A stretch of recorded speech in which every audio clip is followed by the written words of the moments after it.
Welcome, my fabulous chemistry students. Video number 4, isotopes. Second I vocabulary words. We did ions, now we do isotopes.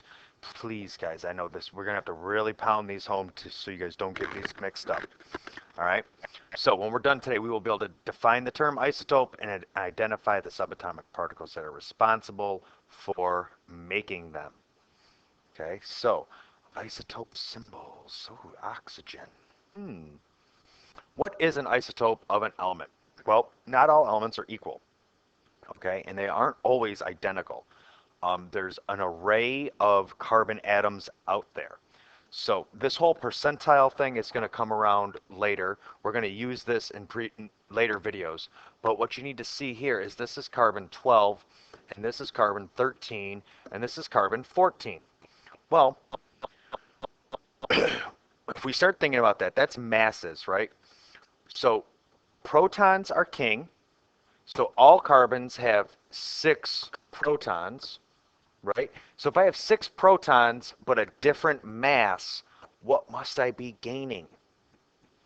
And if we look down here to this picture down here, look, here's hydrogen, and then here's hydrogen with a mass of 2, and then here's hydrogen with a mass of 3. What am I gaining? That's right. Neutrons are what else has mass.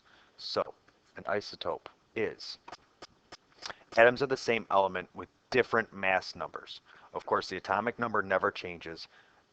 Protons are king. They have mass, they have charge, they have both. Okay, so protons are king. But what's specific about an isotope? Different mass number. So the same number of protons with a different number of neutrons. So let's fill out this chart together. Okay, for carbon 12, 13, and 14. We've heard of carbon 14 before. It's radioactive. We use it for dating really old bones. And there's some things we know about it that'll help us. But in that regard, but let's just stick to isotopes in general. Carbon 6 protons, right? If I have 6 protons, I have nothing here for a charge like we learned in ions, so I have 6 electrons. All right, now we know that this mass number subtracted by this number, 12 minus 6 will give us 6 neutrons. All right, let's try again. Next one. Carbon, 6 protons. Okay, I see no charge, so there must be 6 electrons. If I take my atomic mass and subtract my protons, I will get the number of neutrons, 7. Notice I've gained 1. Okay. Next one, carbon 14. I see carbon. It has an atomic number of 6. Otherwise, it wouldn't be carbon anymore. 6 protons. It is neutral. I don't see a charge. So there are 6 electrons. If I take my mass number 14, subtract this 6, I will get 8 neutrons. Again, notice I have gained 1. So isotopes, gaining or losing neutrons. In our examples here, we have gained both times. 3 different isotopes of carbon. They're out there. The thing we're going to find next is which one is more out there. Which ones do we have more of? Okay, so uranium 238. When I see it written this way, this is the mass. This is what normally would be up here, 238. I look at uranium, I'm going to have to use my handy dandy reference table, and I'm looking periodic table U. I see 238 on the top of the tile, and on the bottom I see 92. I have to use my reference table for that. So 92. I have 92 protons. I do not see a charge, so I have 92 electrons.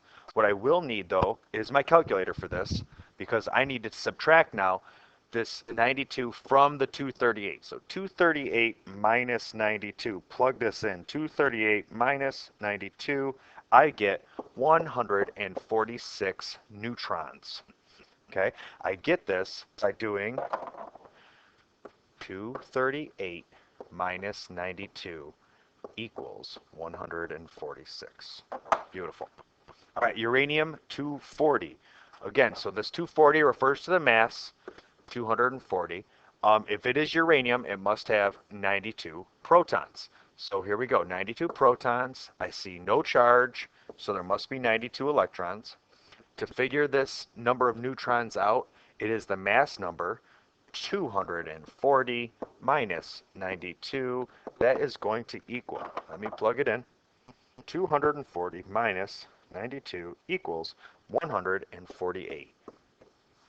148. So we can see I have gained 2 neutrons in this case. Okay, so that is an isotope. Some quick questions for you to answer. 2 different isotopes have the same number of. What is always the same? I'm going to let you guys answer that. I said it a few times in the video.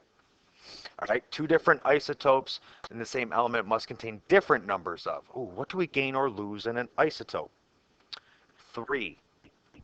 Isotopes of a given element have. Guys, watch the video again. If you can't answer these, it's in there. I promise. So, now that we're done it, we can define an isotope, gain or losing of neutrons, neutrons, neutrons. Understand isotopic notation and drawing of different isotopic elements. We can do all that. Tomorrow in class, we will probably practice more. Have a great night, guys.